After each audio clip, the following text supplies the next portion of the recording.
In this episode, I have the compressor pulled from the base. Got it up here on the work table.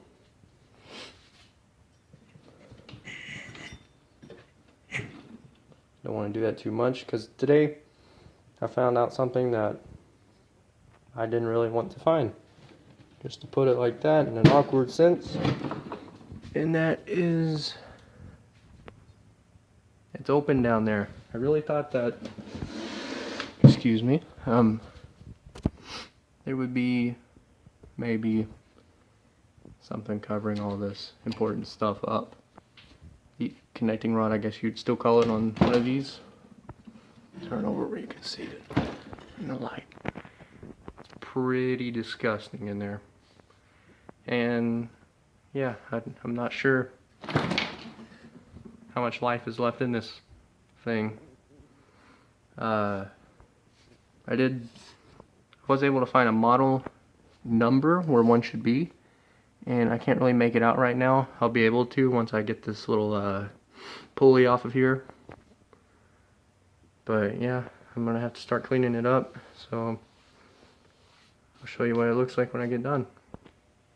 Okay, so after a little bit of cleaning, that's all the dirt that came out. There was a little bit on the table before, but now there's a significant amount. And remember, that all came from inside there. And I'm not able to get that. I tried spinning it around and cleaning it with a brush, but there's still a little bit of grease on there. Yeah, I wasn't able to get up in there like I wanted to.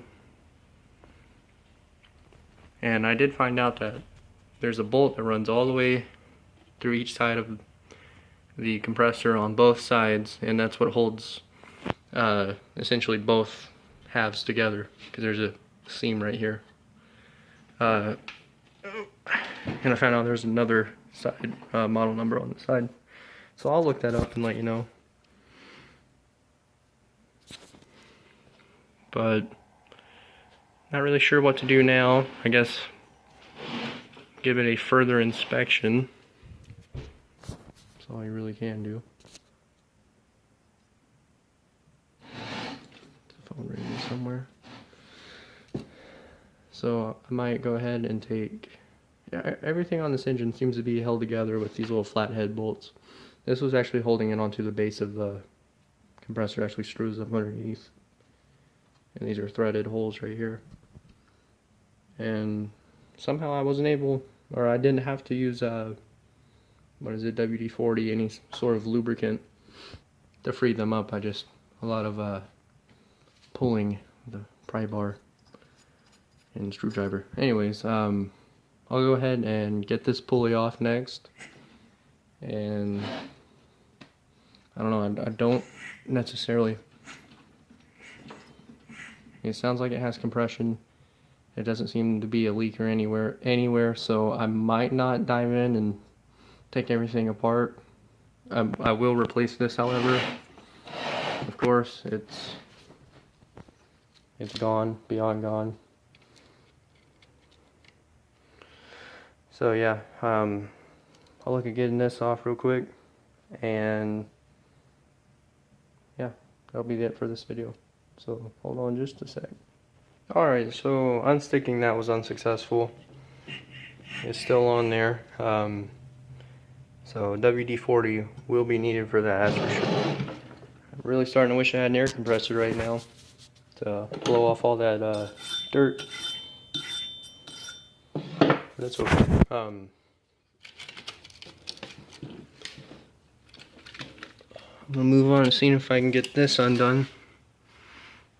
So put it down for a minute. So I got this off. Kind of lacking on my vocabulary right now. I'm not really sure what I would call this. The pressure gauge, I guess.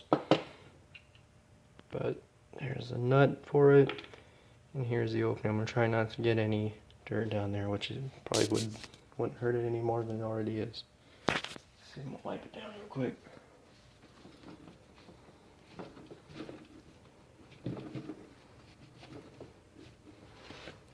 And one thing I'm going to do tonight is look up that model number.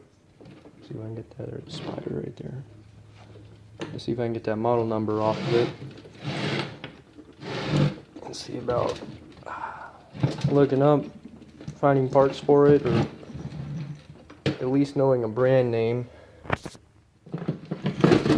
Oops. Shit. Alright. Yep.